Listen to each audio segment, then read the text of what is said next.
आज आपण सीताफळ बासुंदी बनवणार आहोत। सुरुवातीला अर्धा लिटर दूध गॅसवर आटवण्यास ठेवले आहे। दूध आटेपर्यंत सीताफळचा गर काढून घेऊ।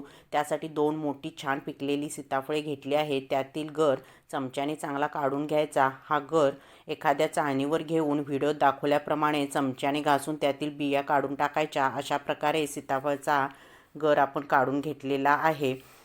इकडे दूध छान दाटसर झाले आहे। 5 ते 6 केशरच्या काड्या दुधात भिजत ठेवल्या होत्या, ते दूध यामध्ये घालायचे।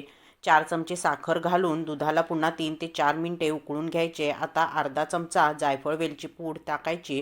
गॅस बंद करायचा। आता हे मिश्रण पूर्णपणे थंड करून घ्यायचे। थंड झाल्यानंतर त्यामध्ये 2 ते 3 चमचे सीताफळचा पल्प घालून व्यवस्थित मिक्स करायचे व ही बासुंदी फ्रीजमध्ये थंड करण्यास ठेवायची। मस्त थंडगार दाटसर सीताफळ बासुंदी आपली तयार आहे। रेसिपी नक्की ट्राय करा व रेसिपी आवडली तर चॅनलला सबस्क्राईब करा।